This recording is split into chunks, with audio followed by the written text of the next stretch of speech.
at the Creative World Fair in the stand of Hahnemühle.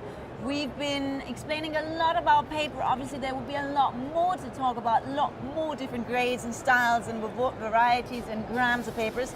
But now we have one more topic to talk about, and this time I have Jan Wölfle with me, the CEO of Hahnemühle, who's going to talk about printmaking papers. Explain to me the term and to the people watching.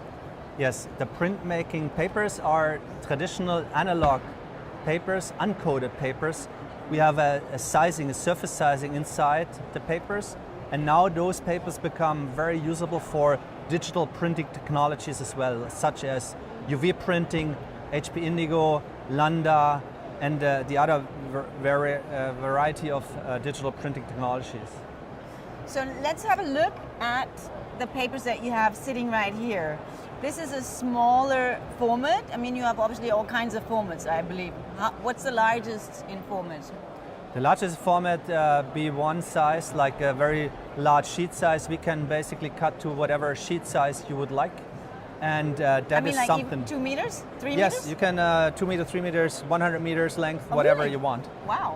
And that's something usable for UV flatbed presses, like UV printing flatbed presses, like from SwissQ or from EFI, from HP or Canon.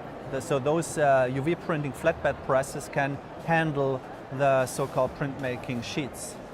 Printmaking sheets, any size. There's no limits to the size.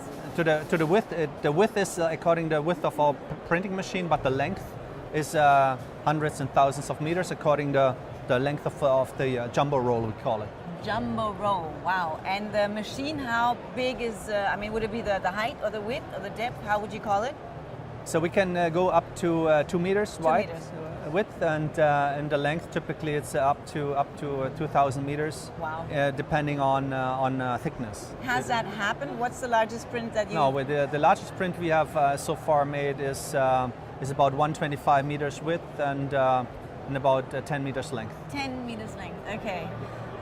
So because you can also print on reels, so you can put not only the sheets, but you can also put the roll into a printing system, and then it prints, let's say, onto the roll continuously. And rewinds continuously. And how about the different grams, thicknesses? Is there also all kinds of varieties? So the thickness we can manage typically from 40 GSM up to 1,000 GSM, and 1,000 GSM is already kind of a carton. A carton. A pretty solid carton, which is sometimes actually used in UV printing. So you put your sheet or your carton or whatever substrate into a UV printing press, and then you print on it with UV inks. And who are the retailers that opt for papers like that? What do they do with that kind of material? So typically print service providers take such papers, and then such prints also are being used now in art to be presented to display art, but to replace that very quickly. It's not that high cost. Mm-hmm. Basically, the prints on printmaking paper, and unlike on fine art paper, which we typically have in digital, which is coated, and so it's more a kind of a more affordable way to get started with fine art on printmaking paper. Okay. So artists can draw on it, yeah, because uncoated or surface sized, or you can basically then use it in new printing technology systems. And then if you want to go to the extreme high-end, super ultimate high-end, you take highly coated fine art paper, which be in water-based aqueous printers. So those are the highest quality, but also very high-priced system. But for super and high-end art, that's what you typically choose. But this is something more for the mid-range, I would call it, for the art reproduction space. Is there, I'm just trying to wrap my brain around it, because it's something that it's completely new to me.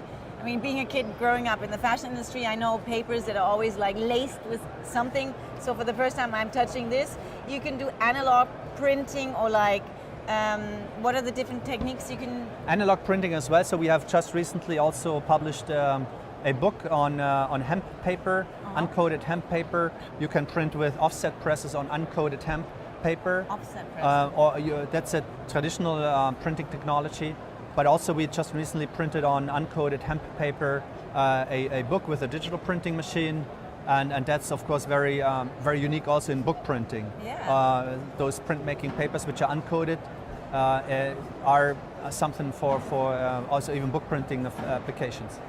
And what I'm holding here, I mean, mold-made printing paper. That's something special yet again in that category of printing papers. Yeah, is that so right? mold-made is a special printing, not printing, a special paper making technique, which is basically simulating through a machine the handmade paper. Yeah, it's very textury, very soft, very textile. So it's horizontally and vertically fibers are attached to each other by a very slow process, which makes the paper very robust and makes the application really highly capable and sticking to the surface. So you could do also analog, digital printing, anything with this? Yes. Oh, I'd love to see some prints on it, but you don't have any here right now, do you? We do have some samples here. We can look I at them. would love to see that, yeah. just for a close-up for the camera, because I mean the feel is so amazing and it's matte. Obviously there's, you know, coated matte photo paper that I know, but this is new to me, which is it just leaves so much space for so many more questions, really. And is there anything really that I need to know for now? Just, you know, we're just sort of scratching a little bit so about you cannot use a home printer, for example, to print on this. A home printer would basically, the water-based inks would actually sink in, so and it would bleed in, exactly. Okay. So that's why you need new printing technologies like UV printing, or indigo printing, or Landa, which is high-end, are big printing machines with special inks, which basically have the kind of coating already included in the ink. And unlike the home printers, which are water-based systems, which is good. Water-based systems in home is good because it's very healthy. So those UV printing systems you need to cure out, and it takes some time until totally dry. How about laser? Could I go on here with laser? the laser? Printer also would work on Could do this a laser as well. printer. Could do a laser print as Interesting. well. Well, even my brain going artistic in that sense. I'm thinking, what if I would use a regular printer on here? Not for writing, obviously, but for an art piece and see what happened, you know? That's just me. You can experiment, but the laser could work, and the laser might have problems to stick on it, depending on what laser system, but that's now possible for new printing technologies, yes. And the mold-made papers, what thicknesses, what colors, what formats, what do you all have? So mold-made, there are two sets of mold-made paper making technology, and then there's also Foudrinier paper making technology. Foudrinier is our largest machine. That's the typical state-of-the-art Foudrinier print paper machines. They're higher speed. They have an easier process to produce paper. They're a lot higher speed. Well, how do you say the word? Foudrinier. Foudrinier paper machines. And that they are lot French? Yes, that's French paper machines, and they are a lot faster. They have a different way of putting the paper into the system. And the mold-made machines are horizontally and vertically really shaping the fibers and put it onto the system like you would do it by hand. So it's not really artificial, it's really handmade, basically mold-made. It's handmade. Is it a niche this day and age, or is there a lot of demand for it? It's absolutely niche. There was only 5 mold-made machines in Europe available. Wow. At Hahnemühle there are 2 of those 5. Wow. There's one in England, one in France, one in Italy, and 2 in Hahnemühle. Yeah. Interesting. Yeah, I'd love to see a print on. Do you have on mold-made as well? Mold-made as well. Yeah. Yeah, I need to see a print so that we can really have an idea of how it transfers onto paper. And we have this paper also coated since 25 years in the digital fine art business, and those you can print on with aqueous printing, wide format printing systems, which however have the ink, for example, a liter ink for that aqueous system is 1,800 euros. 1 liter ink for UV printing systems is about 60 euros. So the print service providers choose and try to push the lower cost ink systems.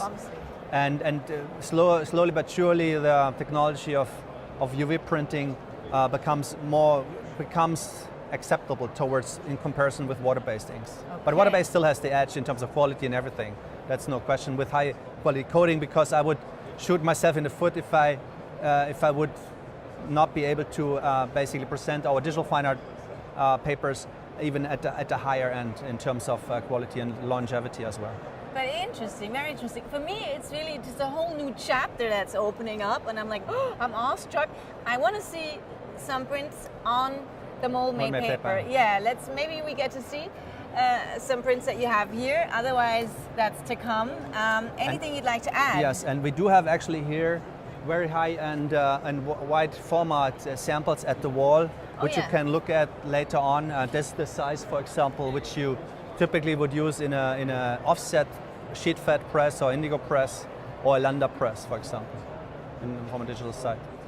And you could also use that then for advertising. I mean, it's transparent. Yes, you can backlight it, Oh. and you can use it as a really nice testimony of your art. Yeah. So we'd have to turn off the lights in the front, and then we'd better see what's lit in the back, because I'm sure there's not just the frame that we see, there's probably a logo behind that as well that we don't see, yes, right? You might have embedded logos, so you can also embed through the system logos into the paper as well.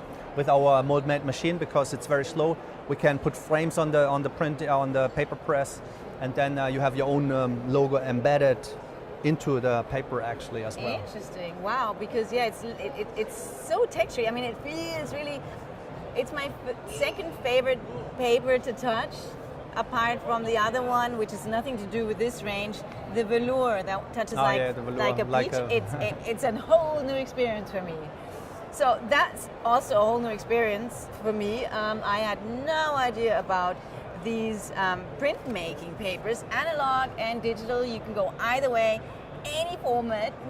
No limits, basically. Anything you would like to add? Well, thank you very much. That's about a totally new area which is just starting, and the print service providers they start and go ahead, and we'll certainly see more and more coming. Very daring, very forward-thinking, and if you think about it, there's only 5 machines all over Europe, and Hahnemühle has 2 of them. Think about that one, let that sink in. I'm going to let all this information sink in, and I just want to thank you for the information, Jan Wölfler, and thank you for tuning in. Thank you, Danny. Bye. Bye-bye. Thanks.